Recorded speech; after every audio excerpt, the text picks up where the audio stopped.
ಬೀದರ್ ಜಿಲ್ಲಾ ಪೊಲೀಸರಿಂದ ವಿವಿಧೆಡೆ ಸರ್ಕಾರದಿಂದ ವಿತರಿಸಲಾದ 92 ಲಕ್ಷಕ್ಕೂ ಅಧಿಕ ಮೌಲ್ಯದ ಪಡಿತರ ಅಕ್ಕಿ ವಾಹನ ಜಪ್ತಿ, ಆರೋಪಿತರ ಬಂಧನ.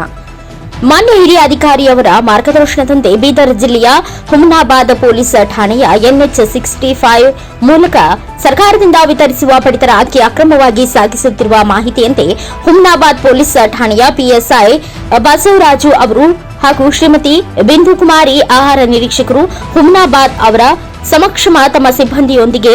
ಕಲ್ಲೂರು ಬ್ರಿಡ್ಜ್ ಸರ್ವಿಸ್ ರೋಡ್ ಮೇಲೆ ಲಾರಿಯನ್ನು ವಶಕ್ಕೆ ಪಡೆದು ಲಾರಿಯಲ್ಲಿದ್ದ 198 ಕ್ವಿಂಟಾಲ್ ಅಕ್ಕಿ,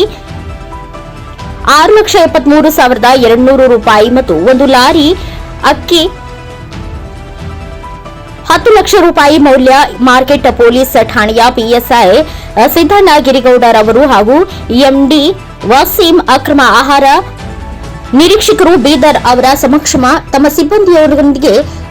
ದೇವದೇವ ವನದ ಹತ್ತಿರ ದಾಳಿ ಮಾಡಿ 2 ಲಾರಿಗಳಲ್ಲಿ ಒಟ್ಟು 690 ಕ್ವಿಂಟಾಲ್ 70 ಕೆಜಿ ಅಕ್ಕಿ,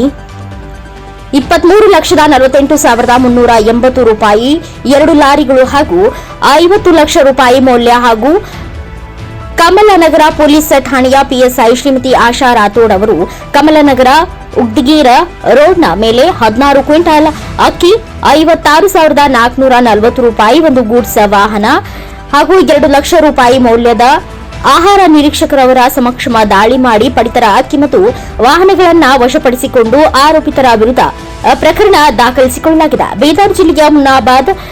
ಠಾಣೆ, ಮಾರ್ಕೆಟ್ ಠಾಣೆ, ಕಮಲಾನಗರ ಪೊಲೀಸ್ ಠಾಣೆ ದಾಳಿಯಲ್ಲಿ ಪಾಲ್ಗೊಂಡ ಅಧಿಕಾರಿ ಹಾಗೂ ಸಿಬ್ಬಂದಿಯವರು ದಾಳಿ ಮಾಡಿ 904.70 ಕ್ವಿಂಟಾಲ್ ಅಕ್ಕಿ ಮತ್ತು 4 ವಾಹನ ಹೀಗೆ ಒಟ್ಟು ಅಕ್ರಮ ಅಕ್ಕಿ 92,78,020 ರೂಪಾಯಿ ಮೌಲ್ಯದ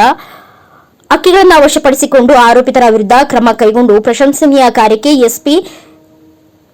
ಜನಾಬ ಬಸವಣ್ಣ ಲಂಗೋಟಿ ಶ್ಲಾಘಿಸಿದರು.